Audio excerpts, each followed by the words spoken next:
Fala aí pessoal do YouTube, Fox na área, e dessa vez analisar mais um filme aqui no canal, que no caso é Maze Runner, A Cura Mortal, o terceiro filme da franquia, e como sempre, levando em consideração as cenas mais importantes, os momentos mais efetivos e tudo mais. Então vou começar com essa análise. Então galera, eu acho que quem acompanha ou quem acompanhou, no caso, essa trilogia, essa franquia de filmes, certamente já deve saber que, pelo menos, eles são baseados em livros, né? Então, a primeira coisa que eu vou dizer é que eu não vou, durante essa análise, fazer nenhuma comparação com os livros. Eu tô pouco me lixando pro conteúdo dos livros, se tá igual ou não.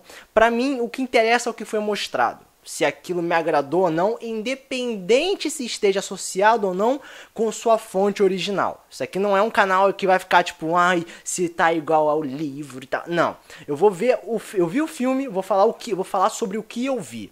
Então vamos começar com essa análise. Bom, primeiramente já falando desse aviso. Mas, com uma questão organizacional, eu vou dividir o filme em 3 atos, né, pra deixar a coisa bonitinha e tal. O primeiro ato é sobre a procura do grupo em relação ao Minho, certo? Ao Minho, que foi seguindo a continuidade com o último filme, ele foi capturado pelo grupinho do mal. Aí o pessoal do bem tá tentando salvar esse personagem.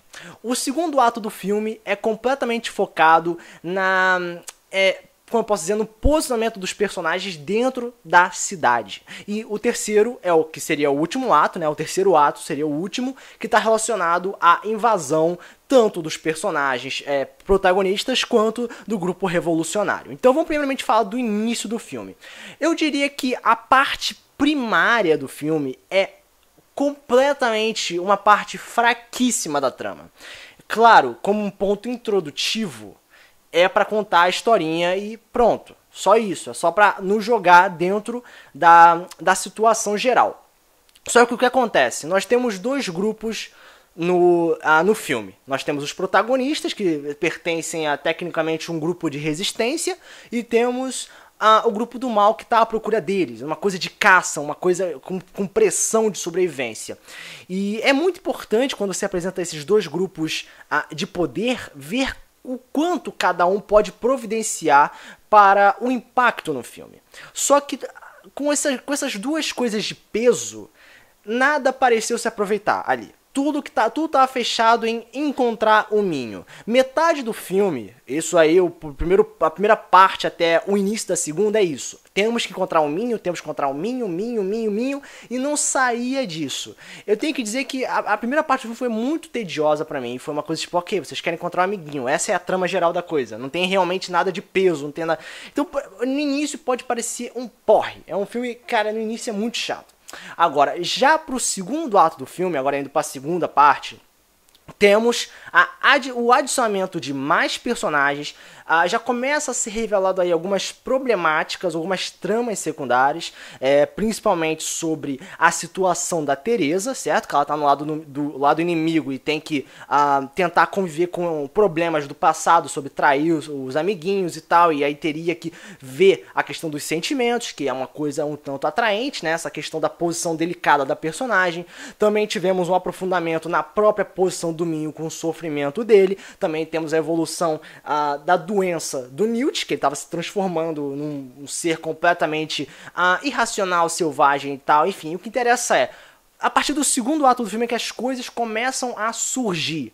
As coisas em geral, não só a trama principal, não só as tramas com maior peso, mas também as problemáticas secundárias. Ainda mais com o retorno, não é, do Gali, que eu acho que foi um dos ápices do filme. Infelizmente, não tivemos nenhum flashback ou nenhuma coisa que explicasse como o Gali conseguiu retornar dos mortos, certo? Entre aspas, que a gente sabia que ele não morreu, propriamente dizendo. Ele apenas falou que encontrou um grupo que estava indo para a cidade, mas não foi aprofundado muito bem aquilo, mas ao mesmo tempo apareceu um grupo revolucionário ali no meio. Então o filme, como eu disse, o início pode parecer bem lento, bem arrastado, não está acontecendo realmente muita coisa, vamos procurar o Minho, mas é a partir do segundo ato que as coisas realmente começam a acontecer.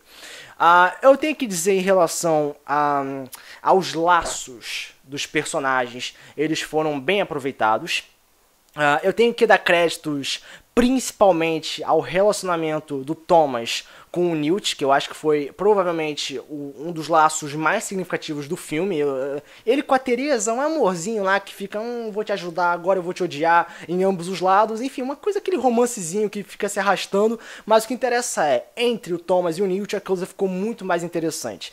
Porque o Thomas, ele teve que aguentar tanto peso de tantos problemas que a questão do Newt era realmente algo delicado, porque envolvia uma corrida contra o tempo para encontrar uma cura para ajudar o amigo e tal, e a gente percebia que ele estava começando a se enfraquecer mais e mais e mais, então tinha uma pressão, era uma trama secundária, mas tinha um peso significativo, ainda mais que um dos ápices mais significativos do filme é a própria carta que o Newt deixa no final, após a sua morte, né, que também é uma cena de peso no filme, e por aí vai. Então, dos relacionamentos secundários, eu também tenho que falar sobre o Gally e o Thomas, né, que tem uma rivalidade existente ali que é bem aproveitada no filme, mas no geral parece que só fecha somente nisso, né, um romance entre a Teresa e o Thomas, ok, uma coisa que já é aproveitada desde o primeiro filme, teve no caso, somente a finalização do mesmo, o Thomas com o Newt, que foi de grande peso, e o Thomas com o Gally, que teve aquela rivalidade interessante, que deu um fervor pro filme.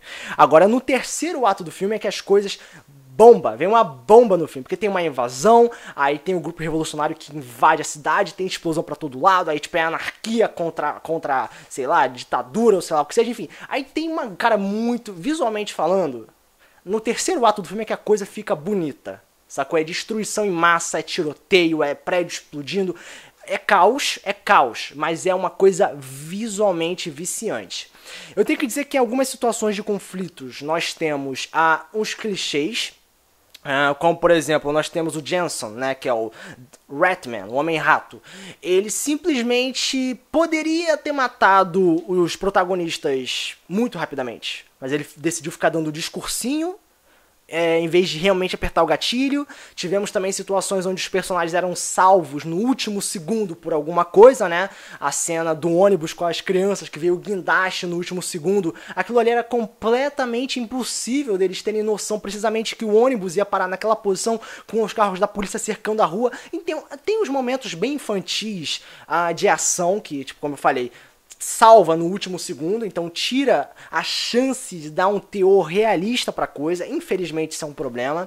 Até mesmo uma das cenas mais importantes do filme, com a Teresa e o Thomas, sabe, eles em cima do prédio pegando fogo, sacou? Eles podiam morrer ali, ia ser dramático, só que não, o herói tem que ser salvo no final. Aí vem o helicóptero, a nave no último segundo, enfim, aquelas coisas de adolescente, né? Eu diria que tem meio que uma mudança de coisa. Primeiro tem uma história lá de conflito, uma coisa um tanto até um pouco adulta, mas que por base desses clichês a gente percebe, ok, é um filminho de adolescente, ainda mais porque os soldados do governo, eles miram exatamente igual aos Stormtroopers, eles não acertam ninguém. É isso, nenhum protagonista morre no meio do caminho, sacou? Ninguém de peso se machuca, sabe, com algum tiro, não. Os caras são realmente Stormtroopers, estão ali pra morrer. E o pessoal importante só morre em momentos importantes. Não é tiro acidental, não é uma coisa, sabe? Não é algo real, não. Então o filme, ele tem uma moderação ali no meio da questão de ação. O visual é atraente, é viciante. A questão de música, não tem música, só quando tem, sabe, alguma coisa especial, somente nos créditos, então é uma coisa completamente comum. Eu diria que, como eu disse, em relação ao ato 3, é o grande ápice do filme. Meio que o filme segue uma coisa crescente, começa bem... Pessoalmente eu achei uma bosta o início. A metade já começa uma coisa legal, e lá pro final, muito show, apesar de uns clichêzinhos. Uns clichêzinhos que dava pra colocar algo realista ali. Mas de qualquer forma, o filme é divertido, o filme segue... Pra mim ele conseguiu finalizar bem a história da coisa. Agora falando dos 3 filmes, eu pessoalmente achei o primeiro melhor, mas isso aí eu posso falar em outro vídeo, os motivos. Mas de qualquer forma, o terceiro filme tem momentos especiais, tem relações boas, tem algumas situações que poderiam ser mais realistas, ter um impacto mais interessante, mas se fecharam no requisito de agradar adolescentezinho, com romances arrastados e salvamento de últimos segundos. Mas é um filme que realmente agrada a partir da metade pra frente. Eu diria que metade do filme é um tanto descartável. Da outra metade já vem já vem alguma coisa que realmente chama atenção e fica realmente atraente. Então é isso, 50% do filme presta, outros 50% é muito questionável. Então é isso, essa é a minha análise em relação ao filme. Maze Runner 3, Maze Runner 3, a cura mortal. Como nota, eu vou dar nota 8. Eu diria nota 8, principalmente, como eu disse, pelos laços, pela finalização de alguns personagens, principalmente a carta do Newt, que pra mim foi um momento muito bom, o discurso dele, certo? Ele narrando pós-mortem, e principalmente a questão dos efeitos, que vicia aquela luta de poder, certo? Hierarquia de poder, as pessoas de baixo lutando contra as pessoas de cima, anarquia contra a ordem, é uma coisa bem comum quando tem grupos diferenciados, mas que é sempre viciante ver aquilo, sacou? É meio que uma revolução francesa da vida, mas realmente é viciante lá pros últimos atos, né? Então nota 8, e como negatividade, como eu disse, há alguns momentos bem de clichêzinhos, bem de adolescentezinho, e o início do filme ser bem, tipo, caraca, eles só tão focados no Minho, só isso, e por aí vai. Então nota 8 pra esse filme, e é isso. Se vocês têm algo a dizer em relação a essa análise, vocês podem comentar aqui nos comentários, compartilhar o vídeo, ajuda assim o canal a crescer. Então esse é o resultado, Fox partindo do próximo vídeo, até a próxima análise, vídeo, etc. Valeu!